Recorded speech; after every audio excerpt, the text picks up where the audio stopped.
Hello అండి, welcome to my channel. అందరు ఎలా ఉన్నారు? మేమైతే చాలా బాగున్నామండి.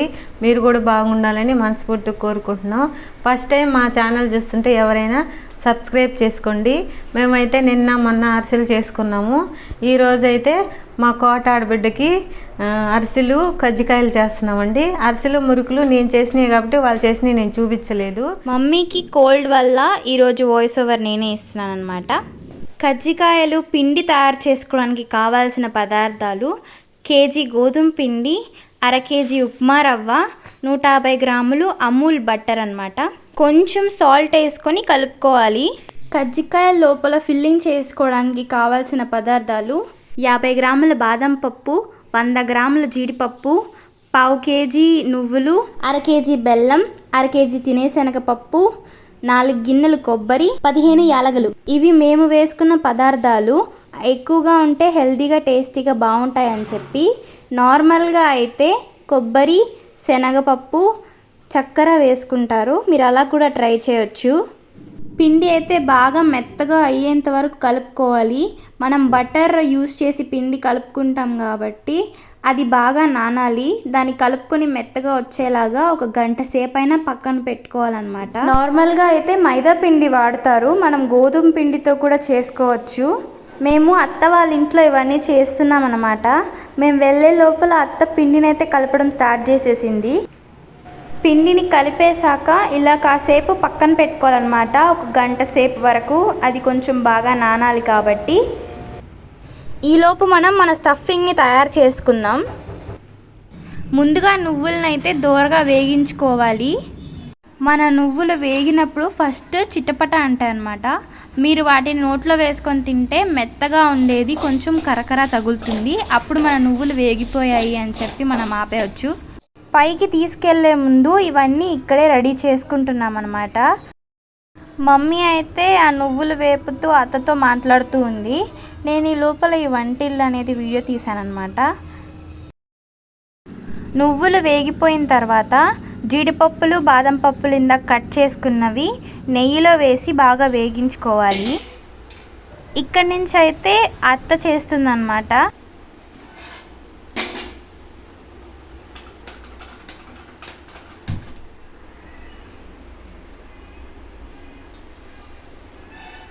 బాదం పప్పులు, జీడిపప్పులు సపరేట్గా నెయ్యిలో వేగించుకోవాలన్నమాట. ఇప్పుడు ఈ నెయ్యిని వేసుకుని కరగబెట్టుకున్న తర్వాత మనం ఫస్ట్ జీడిపప్పులు వేసుకుందాం.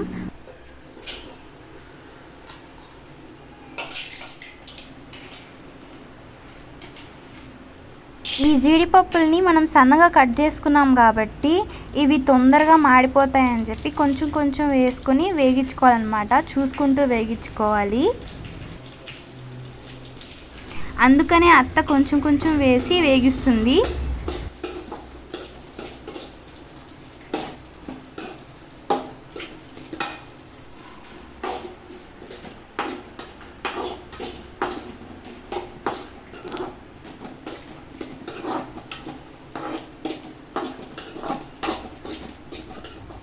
ఇలాగా వేగించుకోవాలి మాడిపోకుండా. ఇప్పుడు దీన్ని ఒక బౌల్లో తీసి పెట్టుకోవాలి. ఇప్పుడు మళ్ళీ నెయ్యి వేసి అది కరిగాక మన బాదం పప్పుల్ని వేసుకోవాలి. ఇవి కూడా సేమ్ ఎలాగైతే మనం జీడిపప్పుల్ని వేగించుకున్నామో అలాగే వీటిని కూడా కొంచెం వేసుకొని వేగించుకోవాలి. ఇవన్నీ కూడా మన కజ్జికాయ లోపల ఫిల్లింగ్కి వస్తుంది. ఇవన్నీ కరకర అంటూ చాలా బాగుంటాయి అన్నమాట.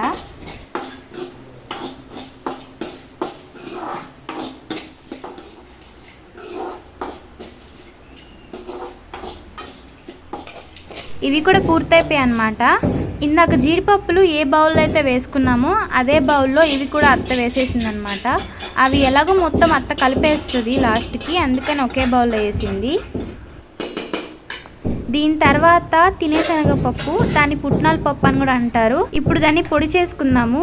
మరీ పొడిలా కాకుండా కొంచెం బరగ్గా వచ్చేలా చేసుకోవాలి. మరి మెత్తగా లేకుండా, మరి మెత్తగా ఉంటే గొంతు పట్టేస్తుంది ఉంటుంది.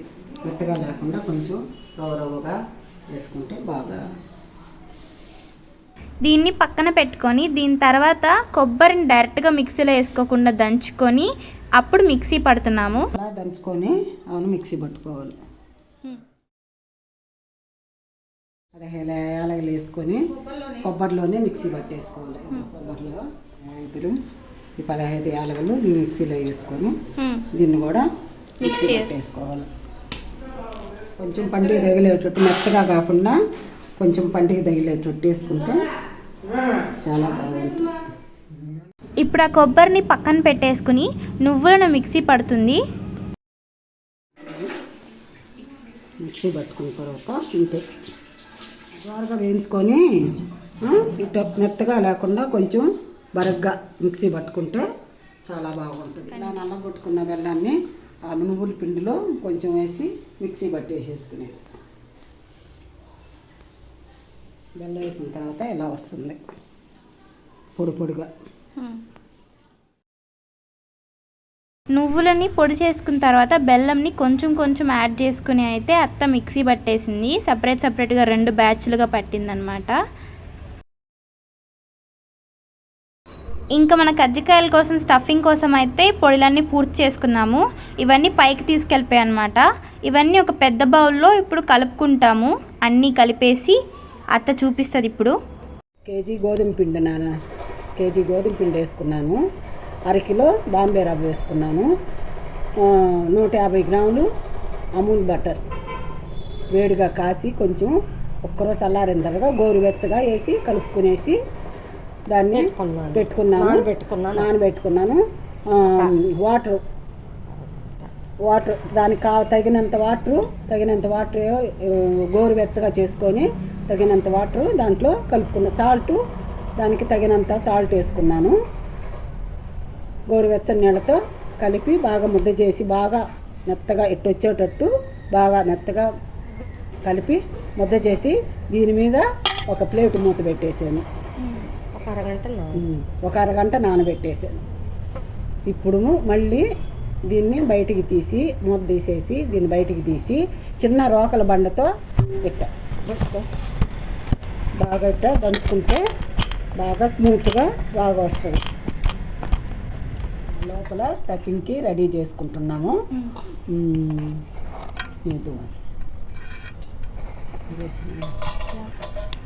వేస్తాం ముందు కొబ్బరి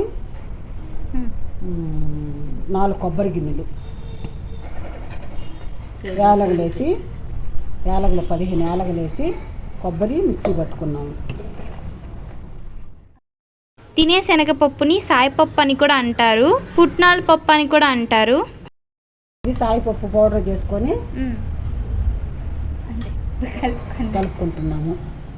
ఇది బెల్లము నువ్వులు మిక్సీ పట్టుకున్నాము. ఇందాక మిక్సీ పట్టుకున్నామండి. అది బెల్లము నువ్వులు బాగా మిక్సీ పట్టుకొని దాన్ని కూడా దీనిలో వేసి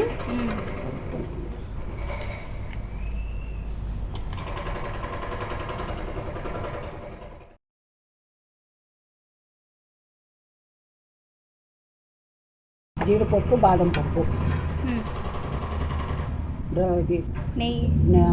నేతిలో వేయించేసి ఇందులో వేసి కలుపుకునేసాము.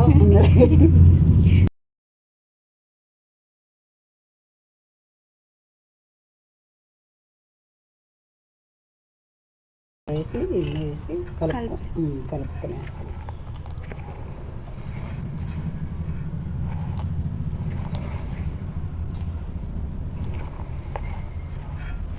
ఇప్పటి వరకు 2 అత్తలు కనిపించారు కదా. ఈ అత్త కోట నుంచి వచ్చిందనమాట.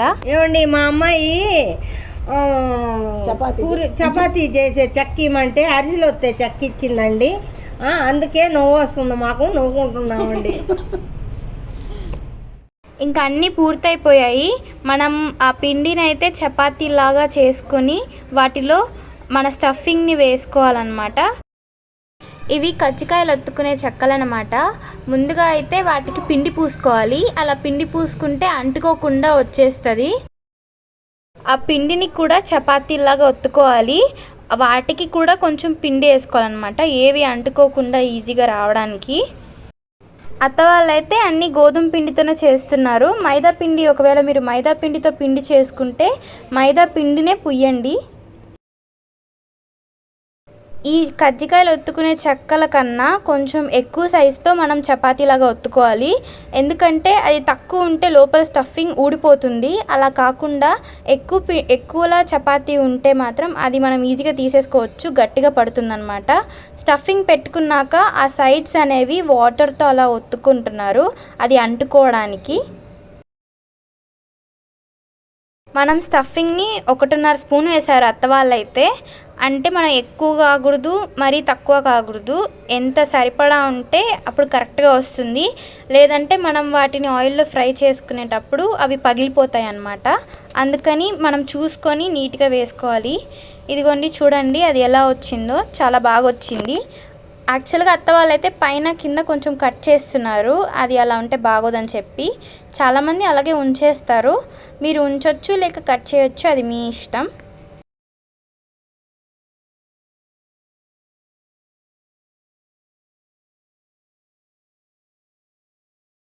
ఇవి చేసేసిన తర్వాత వెంటనే ఆయిల్లో వేసి ఫ్రై చేయకుండా ఇవన్నీ చేసుకొని పక్కన పెట్టుకుంటున్నారు. ఇలా తడి గుడ్డని తీసుకొని గుడ్డని కొంచెం తడి చేసి వాటి మీద వేసుకుంటున్నారనమాట. ఇది ఒక కాటన్ శారీ తీసుకొని నీళ్ళల్లో పెట్టి బాగా పిండి అక్కడ పెట్టారనమాట. మరీ ఎక్కువ తడి ఉండకూడదు, కొంచెం తడి ఉంటే చాలు. ఇలా తడి ఉన్న గుడ్డ మీద ఆరబెట్టుకోవడం వల్ల మనం ఫ్రై చేసుకునేటప్పుడు కూడా ఎక్కువ ఈజీగా వచ్చేస్తుంది, ఈజీగా చేసుకోవచ్చు కూడా. అందుకని పొడి గుడ్డనైతే వాడద్దు, అదేంటంటే స్టిక్కీ అయిపోతుంది, అంటుకుంటూ సరిగ్గా రాదు. ఇంకా వీళ్ళు ఫాస్ట్గా చేయడం స్టార్ట్ చేసేసారు. ఎంత తొందరగా చేస్తే ఇంకా కాల్చుకోవడం మొదలు పెట్టచ్చని మమ్మీ ఉండలు చుట్టే డ్యూటీ తీసుకుంది. 3 అత్తల్లో 2 అత్తలు వచ్చి స్టఫింగ్ పెట్టి ఒత్తుతున్నారు, ఒక అత్త చపాతీ చేస్తుంది. అన్నీ అలా చేసి ఎప్పటికప్పుడు ఆరబెట్టేసుకోవాలన్నమాట. ఇప్పుడు అత్తలు డ్యూటీలు మార్చుకున్నారనమాట. కోటత్తేమో ఇప్పుడు చపాతీలు ఒత్తుతుంది, మిగతా 2 అత్తలు స్టఫింగ్ పెడుతున్నారు. మా మమ్మీ అయితే ఉండలు చేసే డ్యూటీలో ఉంది, నేను కూడా ఉండలు చేస్తాను అనమాట. మొత్తానికైతే పూర్తయిపోయింది అనమాట. ఇవన్నీ ఇలా ఆరబెట్టేశారు, అన్నీ కూడా సరిపోయింది కరెక్ట్గా. ఒక 60-70 వరకు వచ్చుంటాయి ఇవన్నీ కూడా. ఇంకా అన్నీ అయితే పూర్తయిపోయాయి కాబట్టి స్టవ్ ఆన్ చేసుకుని బాండిల్ పెట్టుకొని ఆయిల్ వేడి చేసుకుంటున్నారు. ఆయిల్ అనేది మరీ ఎక్కువ వేడిగా అయిపోతే మాడిపోద్ది అనమాట. కొంచెం వేడిగా కాల్చుకోవడానికి సరిగ్గా ఉంటే సరిపోతుంది.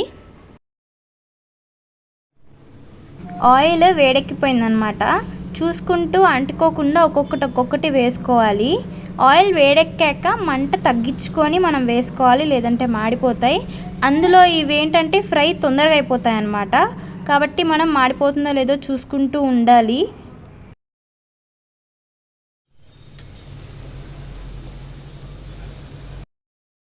మమ్మీ అయితే ఆయిల్లో వేస్తుంది, అత్త అయితే వాటిని ఫ్రై చేస్తుంది అనమాట. ఇదోండి ఇలా ఈ కలర్లో ఉండేంత వరకు ఫ్రై చేసుకుంటే చాలు, మరీ ఎక్కువ అవసరం లేదు. ఇలా సపరేట్గా ఇంకా తీసి పెట్టేసుకునింది. సో మొత్తానికైతే మనం కజ్జికాయలు ఇలా ప్రిపేర్ చేసుకున్నాం అనమాట. నార్మల్గా అయితే ఇవి కజ్జికాయలు పగిలిపోవడం జరుగుతూ ఉంటుంది నూనెలో. ఇందులో మాత్రం అలా ఏం కాకుండా నీట్గానే వచ్చాయి. చూడండి చాలా క్లీన్గా ఉంది నూనె కూడా, అవి ఏవి పగలకుండా నీట్గా వచ్చాయి.